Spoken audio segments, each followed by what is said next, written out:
you guys were sounding the alarm, and then they went and won 2 straight games. So, Judd, we'll let you lead off here on the Wild portion of the proceedings. Okay. Keep the alarm going. Keep the alarm going. All right, so Dallas on Friday night. Dallas Stars are in first place in the Central Division, but Dallas, just to be very clear, is a weird team. In overtime and 3-on-3 and shootouts, they've got something like 1 win all season. They cannot win if the game goes extra time, but if I'm not mistaken, the Wild won that game 2-1, which means they really scored 1 goal. I believe it was a power play goal. Yesterday against the Predators, the Wild did miraculously score 4 goals, 3 even strength. But the Predators, with Nino and with Granlund, actively are paying tribute to their former team because the Nashville Predators are the answer to what the Wild used to be, which means we'll show up for a while and then we won't care and then we will furiously rally back, which they did with less than a minute left when Nino scored, only to then give up another goal that gave the Wild a 4-3 win. But I am not going to turn the alarm off. And you know what? Remarkably, the Wild and Timberwolves, I feel like this season are similar in the sense that the level of consistency, like every time you think that there's been a corner turned, right? Like this is the corner, it's turned, a level of consistency is now achieved. Something happens and it comes derailed. In the Wild's case, flat out, beyond Kaprizov, they just lack guys that can score goals. But do not turn the alarm off. 2 consecutive wins is nice. They're in a playoff spot, but they are very much a fringe playoff team at best. Okay, I'm actually going to piggyback off this. Go for it. The Wild are always the same team. For like 15 years. There's been some different iterations, and obviously the you swap out a coach and players and stuff, but they're usually fighting on the fringes of a playoff bracket. They usually have trouble scoring goals consistently, with the exception of like one line. There's like one line that can score goals, and then the other 3 lines are trying to figure out how to score. And then sometimes they make it, sometimes they don't. But either way, they're destined to be golfing in early May. Like that is the Wild for 20 years. And I leave out the first 5 years a little bit because those teams, the DNA of those Jacques Lemaire early teams, they were scrappy, underdog, kind of, fighting for their position in the NHL. But basically, since they started landing big-time players, Parise, Suter, so go back, 10 plus years, it just feels like they've been the same kind of middle-of-the-pack team. They're not terrible. They're not going to be an embarrassment. They're going to be entertaining enough to put people in the arena, put 18, 20,000 people in. But at the end of the day, you can pretty safely book a tee time for like May 18th. They're sort of Vikings-like in some ways. Yeah. Because they're not terrible. There's something about this entire city and state that just, like, the teams all feel the same lately, the last 5 or 10 years. No, you know what? Bang on, Phil. You are exactly right. This is the same team. They're always the same You're team. right. I would say outside of last year, perception-wise, and the first year of Boudreaux, because both those teams got off to good starts. They looked like they had enough ingredients to make a run, and then they were unceremoniously bounced in the first round. But the playoffs get here, and we're like, oh, what are we going to do? It's the playoffs. In the 30,000-foot view, Phil is right. They're at 70% still to make the postseason. The West, after the wild card teams, is kind of bad. Like the non-playoff teams in the West are bad. So I think the Wild will still find themselves in that one of those 2 wild card spots. They'd have to really hit the tank for that not to happen. Calgary could get them. But Calgary might be able to get them. But after that, there's just 5 teams, like Chicago, Arizona. There are some really bad teams. Well, if you could get Patrick Kane from Chicago, then that'd be nice. Put an end to it. I wouldn't hate that either. Not doing that. Okay. All right, my statement. The Wild are open for business. So on Friday, right, Judd? Friday night, I'm a couple seltzers in, and Judd sends me a little text message during the third period. Hey, there's some rumblings going on that the Wild might be in on a trade. And I said, oh, really? Interesting. So I start doing some, half drunken research. ROR. I was like, all right. What is Kalen Addison going to be on the movie? Got scratched again. Are they going to get Ryan O'Reilly? Mm-hmm. And go figure. And classic. I talked about this with Judd on Judd's Hockey Show on Saturday, Phil. In amazing clickbait fashion, the Wild PR team put out a release the moment the game ended on Friday saying, we have made a 3-team trade. Link. Nothing else that says what's in the tease. Just we have made it 3-team People trade. call you a clickbait. Minnesota Wild aficionado. PR. They learned from Yeah. Declan. My guy Jackson's, Daniel, all you guys are doing really good work. I'm really impressed with all your guys' work. Name dropper. But they acquired Ryan O'Reilly for all of 5 seconds and then flipped him to Toronto, took on 25% of the salary, basically bought themselves a 4th-round pick in 2025, right, Judd? I think 2020. And Toronto's 4th-round pick. 2 drafts from now. Yep. And now they're facilitating these trades. So the Wild have a bunch of cap space to use at the trade deadline. Your space expands. However, because of those buyouts, once the league year ends, they're going to be back to basically kind of this ground zero awkward mode. So rental players, you're saying they're open for business for taking on rental salaries. players. Yes, To take on salaries. Long-winded way of saying they're open for business for taking on contracts. I don't think they're going to buy, basically. I think they're going to even potentially maybe sell a piece if they can, but then also be open for business to be this facilitator of these trades. I was literally getting a little excited when the Ryan O'Reilly rumor started popping up a little bit, and I was like, man, this could actually spark some interest, but are they still going to be good enough? What are they going to have to give up? But now after watching what Bill Guerin did there, and I know it was still a little head-scratching to a lot of fans of why they even do this, but they're open for business on making more similar-like trades. I wouldn't be surprised if another one kind of goes down between now and the deadline. When's the first time Matt Dumba's name came up? Like, was it 3 years ago? Because I remember there being discussed. He was. It looked 5 years ago. It looked like he was on track to be this franchise centerpiece superstar, a goal-scoring defenseman, right? Yep. And then Power injuries, and now he's just like. Is there even any interest? No. Apparently Should they no. have traded him 3 years ago when Yes. the rumbling started? They should. What they probably should have. They should have traded him last summer. I think you probably could have gotten something half decent last summer. Yeah. His value has gone completely in the gutter this season. Just to be clear about that, though, if they had, and I don't disagree with Dex, they probably should have, that doesn't mean that they could have kept Fiala because No. that contract was going to be so much more. Yes. But yes, I don't think anybody could have seen what was coming with Dumba, which is, he's just, as far as I'm concerned, fallen off the map. He's not even that old, right? No. He's not even 30 years old. He can't shoot anymore. I guess you should have seen this a little bit because of the fight he got in with Matt Tkachuk, then of the Calgary Flames. He's never been the same since. His arm is never, the strength has not come back. And then he got in that stupid fight against the Predators last year where he got hurt really badly, or he blocked a shot. I forget. But anyway, yeah, he is a guy that they're probably going to unload. My guess is for next to nothing. All right, back to Judd. Okay. Actually, your next statement is presented by the Choice Bank Minnesota Golf Show, where you and I, Declan's going to try and get out of town. I don't know at this point. Yeah, you might be with us, I might be Declan. at the golf show now. I Yeah. don't know. You're welcome. just trudging through the skyways to try and get to that golf show.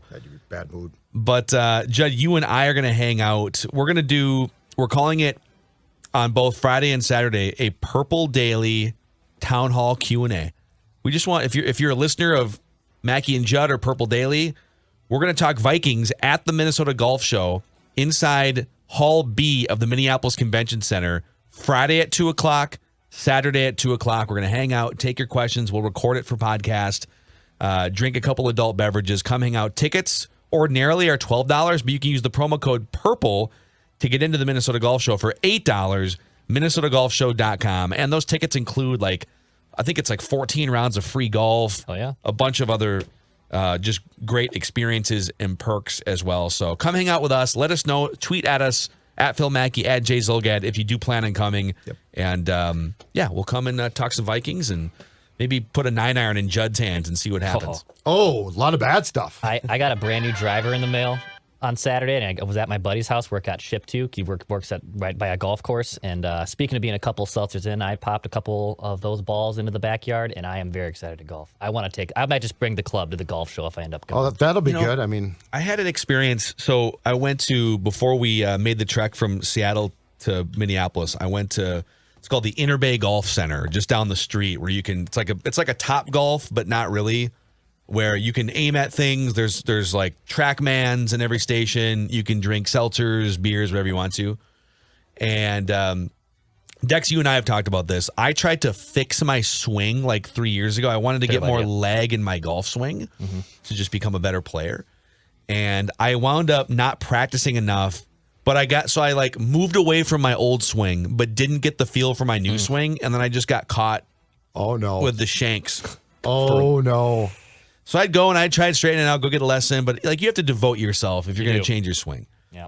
So I don't know. I went to the driving range and took a lesson. This is back in like probably July or August, and one of the guys that was giving me a lesson literally said, "Okay, we're going to start over." Yep. So I want you to work on treat every club like it's a putter for now and just make contact, like pull the club back 12 inches, follow through 12 inches, work on that. Interesting. And so I started doing that, but then life got in the way and stuff. So my swing was like a broken mess starting from zero. And I didn't pick up a club for 6 months until 2 weeks ago. And I had the best 30-minute range session of my life, dude. No, this guy was my life. Well, you know what? Go out on a high note. That's what I'm thinking. This guy was trying to tell you to retire. Again. Oh, like he literally was treating you like you were 5. I know, but I gave myself a 6 month. I just stopped golfing for 6 months. I'm just saying, take that to your grave. And now I'm hitting the ball at least in that one 30 or 60-minute session as well as I've ever hit the ball in my life. Don't tempt fate now. Take it to your grave. Piping. That's your last. That session should be your last ever adventure with clubs. It won't be, though. That's the problem. I know. All right, back to Judd. All right, here's my next wild statement. Stop it already. The treatment of Kalen Addison. Okay? You stole one of Macadac's statements. The treatment of Kalen's now been scratched, the young defenseman, for 3 consecutive games. As Alex Goligoski, who, according to some, they think that Bill Guerin and company are trying to showcase him to trade him, but he has a full no-trade clause. And he's sat for 30 games. And he's an old man. Oh, look at this guy. Who wants to give up 3 first-round picks? But, all right, here's my problem with this.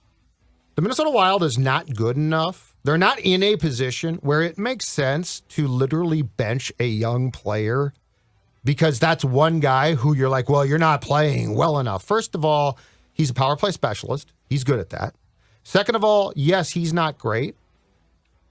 But you've got Brodin. He's great. Spurgeon. He's great. Dumba's not. Exactly. And you benched him for 2 games. And that one I got, Kalen Addison needs to play. Now, if you were a legitimate Stanley Cup contender, I might be like, okay, I don't love this, but I get it. But unless this kid is not part of your future, and if he's not, I guess my question is why? But unless you just think he stinks and he has he's not going to be here, stop this and stop playing Alex Goligoski, who again got caught yesterday. I mean, he's an old man. And plus, he's here on a retirement contract. This is what drives me nuts. Did he play with Bill Guerin? Yes, he played with Bill Guerin. But here's what Goligoski's thing back is in the now. 70s. He's supposedly frustrated. I mean, Declan and I talked about this playing out this exact same way when Goligoski got the contract extension last year. We're like, he's not going to play much. He's at home. He's from Grand Rapids. His wife and kids are here. This is a retirement job. You pay me that much not to work, I'll give Bill Guerin a big kiss on the lips. I'd be so happy. No one wants that.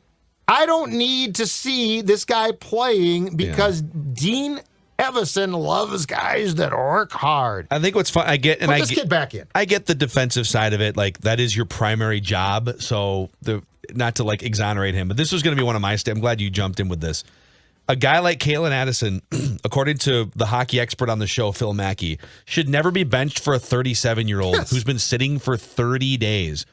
In fact, Kalen Addison actually leads the Wild in power play assists. He's not he's not a trigger man, but he is incredible at setting the table despite some of the deficiencies. He's also, I think he's like 6th on the team in point shares this season. So even with the deficiencies, he's like 9th, but he's been a good rotational player for you. Yep. I have one more wild one for you, and maybe Declan has one too here, but along the lines of like who should be playing and who shouldn't. My statement is Gustafsson is objectively, without any argument, My statement. a better goalie than Fleury at this point, right? Mm-hmm. And you guys tell me, like, you guys have much more eye test to put to this than I do this season, but if you just let's just take a step back. Let's look at the statistics. The basic ones, goals against average. There's almost a 1 goal difference between the two. Yeah. Gustafson's averaging a 2.1 goals against. Fleury is 3, almost on the nose. Okay, what about adjusted goals against? It's still just as bad when you include some of the context and get into the analytics. It's 3 for Fleury. It's 2.2 for Gustafson.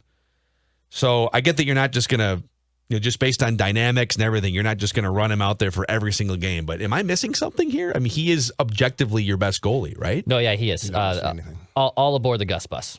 All aboard that Gus bus, basically. And this is where, like, I loved this trade at the start because I kind of thought, all right, they're going to get rid of Cam Talbot. His wife said those things. And also, it was really his agent that really doubled down they had all idea to roll with the Talbot-Fleury rotation up until his agent then dropped the dumb comments at the draft and Bill Guerin traded him 5 seconds later.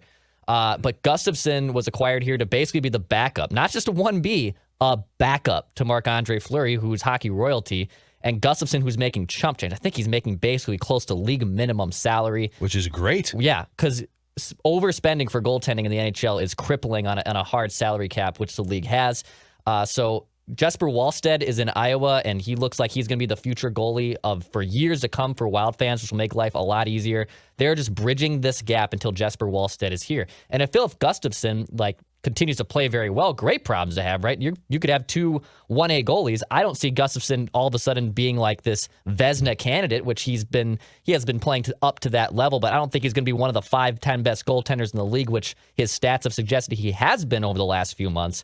But this is good news for the Wild. Like, if they had no goaltending plan, like if Fleury was eroding and Gustafson clearly was that backup and was 1B, the Wild should be bailing from the start by the trade deadline, but Gustafson's keeping them in a lot of games. And I'm getting closer to thinking that Gustafson would start a playoff game, but I just don't trust this regime enough that I don't think they would. I think they would still start Fleury because he's Fleury. That's where I'm at. Even though Gustafson's outplaying him, I think they would still give it to Marc-Andre Fleury, Judd. Oh, boy. I will say this. It's a long season. Guys go through ups and downs, but I'm going to tell you right now, I think that those 2 points that they basically lost by not starting Gustafson last week against the Avs, in a game in which Fleury gave up 3 goals on the first 9 shots, I think that those lost points against the team they're directly competing with are going to come back to bite them right in the behind. Those are going to be 2 huge points because they played a better game. They should have won that game. And they lost in regulation because the Flower had an awful game. Here's another one. This is just looking at some of the stats relative to the rest of the league here. Who would you guys? What's the goalie award? Vezina. The Vezina? Yeah, the Jennings goes to the team with the best goals against. Is it fair to say that Linus Ullmark is in the mix to win the Vezina this year? Oh yeah, Boston's got a good tandem too with him and Jeremy Swayman. He's leading the league in goals against average, save percentage. He's got the most win. The Bruins are 28-4 when Linus Ullmark starts a game. Mm-hmm. Now you tell me how much stock you put into this one here, but a number of years ago, like 15 or maybe 10, 15 years ago, Rob Volman from Hockey Prospectus, an old friend of the 6 o'clock Mackey show back in the day, like 10 years ago on 1500 ESPN, he created quality starts, which is starts with a save percentage above average save percentage for the year. Yep. So it's kind of year by year it changes, but Linus Ullmark leads the NHL in quality start percentage. Gustafson is second.